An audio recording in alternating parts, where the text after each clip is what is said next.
हमारे साथ बताने के लिए एक एक्सक्लूसिव खबर। आइए स्वाति का करते हैं स्वागत। स्वाति बताइए क्या है बड़ी और एक्सक्लूसिव खबर जो टेलीकॉम शेयर और बैंकों से जुड़ी हुई है, बताएं डिटेल्स। बिल्कुल, जैसा आपने कहा टेलीकॉम सेक्टर इस वक्त फोकस में है और मैं जो कंपनी के बारे में बता रही हूँ वोडाफोन आइडिया, उससे जुड़ी हुई जो नेगेटिव खबरें हैं उसका इम्पैक्ट हम देखेंगे कई सारे बैंक्स पर यहाँ पड़ते हुए होगा और उनके लिए एक बेहद नेगेटिव खबर है। खबर क्या है ये कि वोडाफोन आइडिया ने दूसरी बार पेमेंट देने में जो उनके रेंटल्स थे, एनर्जी रेंटल्स जो उनको देने थे, करीब करीब 4,500 करोड़ रुपीस का जो बकाया था वो दूसरी बार यहाँ डिफॉल्ट हुआ है, टाइम पे पेमेंट नहीं हुआ है। अब शायद कंपनी अगस्त में कोशिश करेगी वो पेमेंट करने की, बट वो ये छोटी रकम भी नहीं जुटा पा रहे हैं पेमेंट करने के लिए और इसके चलते सूत्र हमें बता रहे हैं कि जो एजीआर की रकम है which is far bigger, 54,000 crore rupees तक उनको यहाँ पेमेंट करनी होगी एजीआर में, वो कहाँ से जुटाएंगे, ये एक बड़ा सवाल उठ गया है वोडाफोन आइडिया के ऊपर।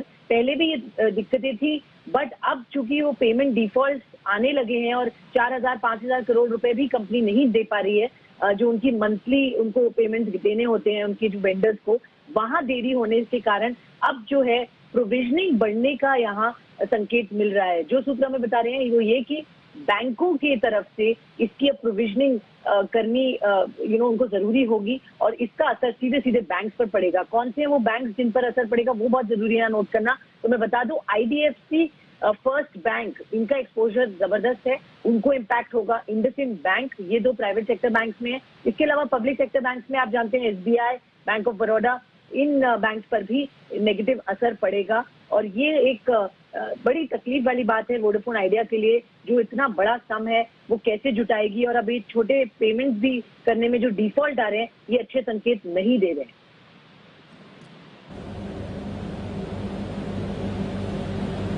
क्योंकि ऑलरेडी ये डिफॉल्ट की चिंताएं आ रही थी, इन्होंने पिछली बार सुप्रीम कोर्ट में तो इतना तक बोला था कि हमारे पास अपने एम्प्लॉयज को भी पैसे देने के लिए नहीं है। कैसे देखना चाहिए सर, ये तो बहुत बड़ा इंपैक्ट हो सकता है ना सिर्फ Vodafone idea but of course पूरे बैंकिंग सिस्टम और स्पेशली उन कुछ बैंक्स की हेल्थ पर।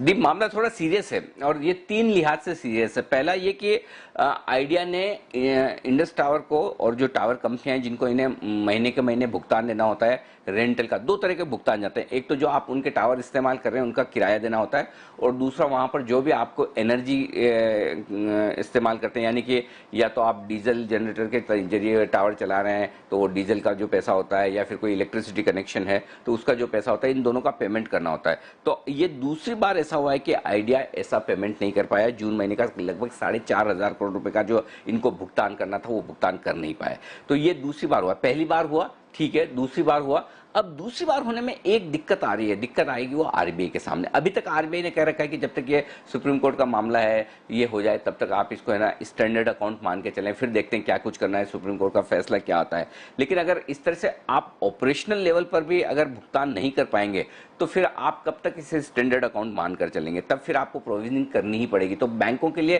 प्रोविजनिंग बढ़ सकती है। कुछ बैंकों ने जो लोन दिया उसकी ऑलरेडी उन्होंने प्रोविजनिंग की है कुछ कुछ हद तक, और बाकी बैंकों को फिर आरबीआई का अगर इस तरह का इंस्ट्रक्शन आता है तो इन्हें प्रोविजनिंग करनी पड़ सकती है। तो ये बैंकों के लिए उनकी बैलेंस शीट खराब करने वाला मामला होगा। ये तो हुआ बैंकों के लिए खराब, जिसमें आपके लिए IDFC first bank, IndusInd bank, BOB, PNB जैसे और भी बहुत सारे लंबी लिस्ट है बैंकों की जिनका एक्सपोजर है। लेकिन ये कुछ चुनिंदा बैंक है जिनका ज्यादा एक्सपोजर है इनकी लोन बुक के हिसाब से।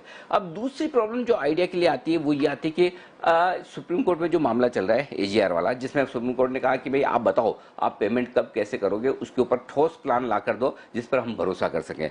आइडिया लंबा समय चाहता है 15-20 साल का, ताकि आराम से पेमेंट कर सके। तो अब सुप्रीम कोर्ट अगली बार जब सुनवाई करेगा तो ये तो देखेगा ना कि जब आपको ऑपरेशन चलाने में मुश्किल हो रही है, ये पेमेंट ही आप नहीं कर पा रहे हैं, तो एजीआर के लिए हम 10-15-20 साल का समय भी दे दें तो आप कैसे कर पाएंगे। नेचुरली आप देख रहे हैं धीमे धीमे काफी कस्टमर्स हैं, हर महीने आइडिया में कस्टमर्स कम हो रहे हैं। मुझे याद ही नहीं आता पिछली बार किसी महीने में बढ़कर आए थे, लगातार कमी हो रहे हैं। कुछ कुछ लोग तो अब कह भी रहे हैं कि कुछ कुछ इलाकों में जो आइडिया में है वहां पर टावर काम नहीं कर रहे, जाम हो रहे हैं, तो शायद उनके कनेक्टिविटी में भी इश्यू आ रहे हैं। तो ये सारी जो दिक्कतें है ना, ये आइडिया का केस है ना सुप्रीम कोर्ट में कमजोर कर देती है। तो ये 2-3 मुश्किलें हैं जो आइडिया के साथ साथ बैंक्स के लिए भी है। तो आज जो बैंक निफ्टी में आपको खराब रिएक्शन दिख रहा है, बैंक निफ्टी जो नीचे आता हुआ दिख रहा है, वो इस वजह से भी है कि आइडिया वाला केस जो है अगर सुप्रीम कोर्ट में कमजोर होता है, अगर आइडिया पेमेंट देने में मुश्किल होता है तो फिर ये दिक्कत होगी बैंकों के लिए भी। तो मुझे लगता है कि इस लिहाज से ये थोड़ा सा मामला मुश्किल भरा है। देखते हैं आगे अगली बार जब सुप्रीम कोर्ट में सुनवाई होती तो बैंक्स क्या कुछ कहते हैं, क्या कुछ करते हैं, आई मीन आइडिया क्या कुछ करता है और सुप्रीम कोर्ट उस पर क्या फैसला लेता है, ये बहुत इंटरेस्टिंग होगा। लेकिन इसमें कोई डाउट नहीं कि थोड़ा सा मुश्किल भरा वक्त आइडिया के लिए है और ये खबर अच्छे समय पर नहीं है, और स्पेशली बैंक्स के लिए अच्छे समय पर नहीं है जब बैंक्स मजबूती के साथ ट्रेड कर रहे हैं, अच्छी तेजी में लोगों को लग रहा था कि चीजें सुधर रही है, लेकिन उस बीच में ये एक बात बिगड़ने वाली आई है। तो ये इंडसइंड बैंक और IDFC फर्स्ट बैंक जो दो प्राइवेट सेक्टर बैंक हैं उनके लिए थोड़ी सी ज्यादा खराब है, और बाकी सरकारी बैंकों में नेचुरली SBI BOB जैसे बैंक्स के लिए भी ये नेगेटिव मानकर आप चल सकते हैं। जी दीप, तो ये पूरा है विश्लेषण आपके लिए आइडिया की खबर का। बिल्कुल अनिल जी, देखना पड़ेगा क्योंकि इम्पैक्ट ना सिर्फ आइडिया को होता है बट बैंक्स पर भी इसका नेगेटिव इम्पैक्ट आते हुए दिखता है, और इसलिए हम देख रहे हैं स्पेशली जो बैंक्स स्वाति जी और अनिल जी ने हाईलाइट करे उन पर भारी नेगेटिव रिएक्शन आते हुए दिख रहा है।